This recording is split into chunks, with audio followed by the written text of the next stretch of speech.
Hello बच्चों, let's read the question. If a real function f is defined by fx equals to mod x minus x by 2x, then find its domain and range.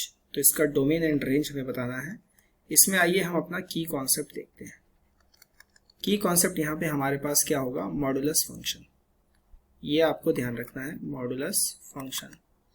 अगर हमारे पास fx equals to mod x है तो mod x का मतलब होता है एक बार प्लस का x for x greater than equal to 0, minus का x for x less than 0. ये कॉन्सेप्ट आपको यहाँ पे ध्यान रखना है बच्चों. अब अपना हम फंक्शन लिखें तो फंक्शन है हमारे पास mod x minus x by 2x. इस फंक्शन में आप देख सकते हैं कि जो डिनोमिनेटर है वो 0 नहीं होना चाहिए. It means 2x can not be equal to 0. It means x can not be equal to 0. x 0 नहीं होना चाहिए. अगर x 0 हो गया तो यहाँ पे फंक्शन जो है वो अनडिफाइन हो जाएगा. तो हम यहाँ पे डोमेन क्या बोलेंगे? डोमेन होगा हमारा फंक्शन का, domain of function. That is आप कुछ भी रख लीजिए बट आपको x को 0 नहीं रखना है. So this is r minus 0, right. अब आगे चलते हैं. आगे है हमारे पास range, range of function. Range of function के लिए हम क्या करेंगे बच्चों? हम fx को y मान लेते हैं. So y equals to, let कर लेते हैं, let y equals to mod of x minus x by 2x. अब यहां हम अपना केस बनाते हैं. पहला केस हम लेते हैं case 1 for x greater than equal to 0. जब x 0 से बड़ा हो. जब 0 से बड़ा हो तो 0 तो हो ही नहीं सकता. यहां तो मैंने पहले ही बोल दिया, तो ये 0 हटा ही दीजिए आप कि 0 तो हो ही नहीं सकता. ठीक है, this can not B 0.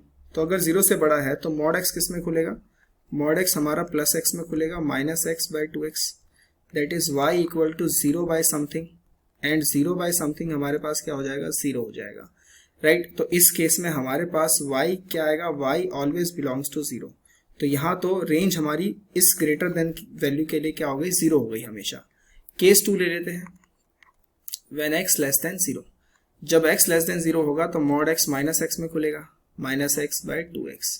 So y कितना आया? y आया minus 2x by 2x, right. Minus 2x by 2x, 2 से 2 कैंसिल आउट, और y की वैल्यू हमारे पास क्या मिल जाएगी बच्चों? y की वैल्यू हमारे पास मिल जाएगी -1. तो यहाँ पे y जो है वो हमारा क्या आ रहा है? -1. तो अगर हम रेंज की बात करें कि रेंज क्या होगा फंक्शन का? Range of function that will be equal to 0 and -1. 0 and -1 always. तो इसका डोमेन क्या हो गया? r-0, और इसका रेंज क्या हो गया? 0 and -1. I hope you understand the question very well. Best of luck.